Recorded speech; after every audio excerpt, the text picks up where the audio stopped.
21 November 2024 the road show की राष्ट्रीय खबरों में आपका स्वागत है। यूपी के संभल में जामा मस्जिद के सर्वे का मामला तूल पकड़ता जा रहा है। मस्जिद का सर्वे होने के बाद जमीयत उलेमा हिंद और एआईएमआईएम ने कड़ी प्रतिक्रिया दी है। ओबीसी ने कहा है कि जिस तरह से रिपोर्ट ने इस मामले में स्पीड दिखाई है, उस तरह से प्लेसेस ऑफ वर्शिप एक्ट एक मरा हुआ अक्षर बनकर रह जाएगा। ओवैसी ने लिखा कि कोर्ट को इस तरह के मामले को शुरुआत में ही खत्म कर देना चाहिए। वहीं जमीयत ने भी सर्वे पर चिंता जताई है। इस पूरे मामले पर जमीयत उलेमा हिंद के अध्यक्ष मौलाना मसूद असद मदनी ने कहा कि इतिहास के झूठ और सच को मिलाकर सांप्रदायिक तत्व देश की शांति और व्यवस्था के दुश्मन बने हुए और इस तरह से पुराने गड़े मुर्दे उखाड़ने से देश की धर्मनिरपेक्ष बुनियादें हिल रही हैं। इसके साथ ही ऐतिहासिक संदर्भों को दोबारा वर्णित करने की कोशिश राष्ट्रीय अखंडता के लिए भी किसी तरह से अनुकूल नहीं है। हिंदुओं के हक की बात कर रहे हैं और हिंदुओं को एक करने के लिए आज से बागेश्वर धाम पीठाधीश्वर धीरेन्द्र कृष्ण शास्त्री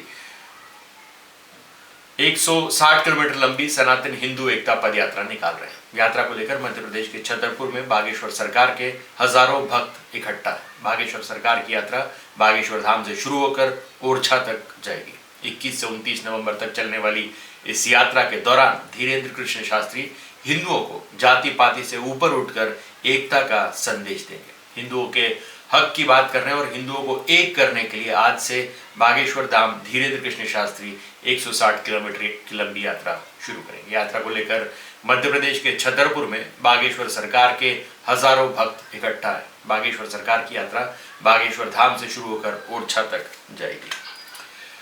समाजवादी पार्टी के प्रमुख अखिलेश यादव ने उत्तर प्रदेश की बीजेपी की सरकार को घेरते हुए अनुबंध के जरिए विभिन्न पदों पर भर्ती की आलोचना की है। अखिलेश यादव ने इसे पीडीए पिछड़े दलित और अल्पसंख्यक समुदाय के खिलाफ एक आर्थिक साजिश करार दिया है। उन्होंने कहा कि आज फिर दोहरा रहे हैं कि नौकरी भाजपा के एजेंडे में ही है नहीं। अखिलेश यादव ने सोशल मीडिया मंच एक्स पर अखबार में प्रकाशित एक विज्ञापन की कटिंग शेयर करते हुए इस मुद्दे पर कड़ी प्रतिक्रिया दी। उन्होंने लिखा, बेहतर होगा कि भाजपा पूरी की पूरी सरकार ही आउटसोर्स कर दे, तो उसका एक जगह से तो ही सारा कमीशन एक साथ सेट हो जाएगा।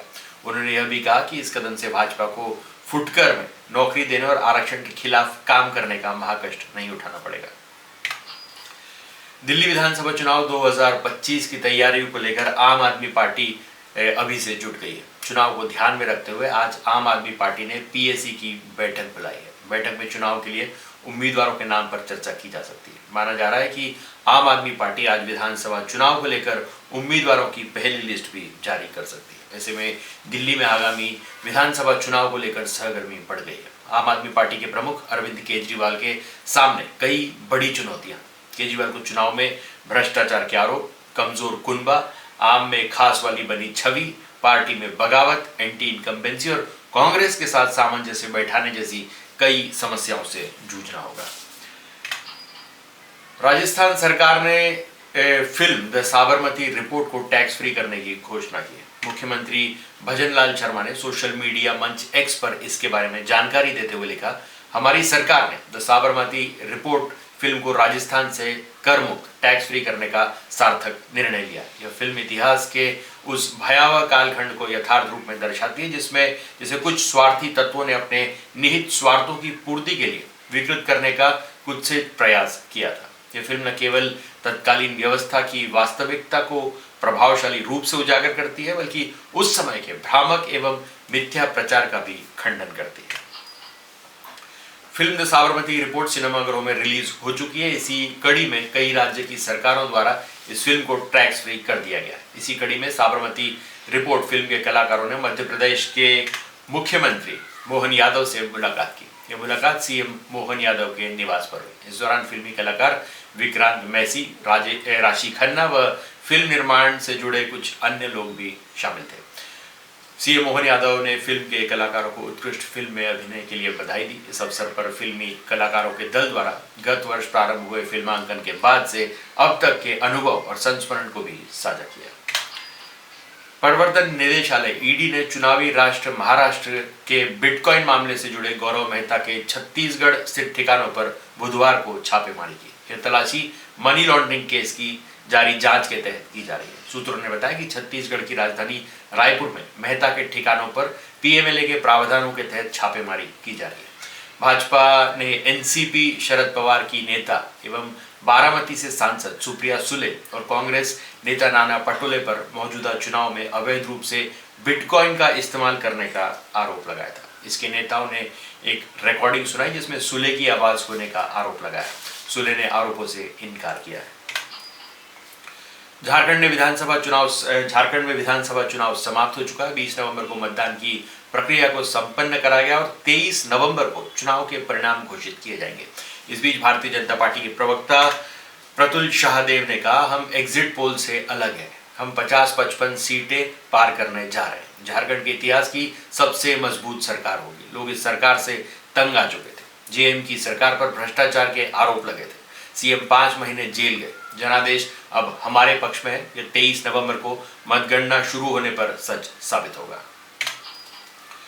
झारखंड विधानसभा चुनाव के रिजल्ट से पहले आज राजनीतिक पंडितों ने अपने अपने अनुमान का रिजल्ट यानी एग्जिट पोल जारी किया। राजनीतिक पंडितों ने अपने एग्जिट पोल में विधानसभा चुनाव में एनडीए व इंडिया गठबंधन के बीच कड़ी टक्कर दिखाई है। इसके बाद सरायकेला क्षेत्र में आज राज्य के पूर्व मंत्री चंपई सोरेन ने अपनी राय रखी। उन्होंने एग्जिट पोल के बाद दावा किया कि इस बार राज्य में बदलाव जरूर आएगा। उन्होंने कहा, एग्जिट पोल अपना काम कर रहे हैं, हम हर विधानसभा क्षेत्र में गए हैं। भ्रष्टाचार चरम पर है, बेरोजगारी से लोग निराश हैं, छात्र निराश हैं, इसलिए बदलाव सुनिश्चित है। कर्नाटक सरकार ने राज्य के अस्पतालों की फीस में बड़े स्तर पर इजाफा किया है।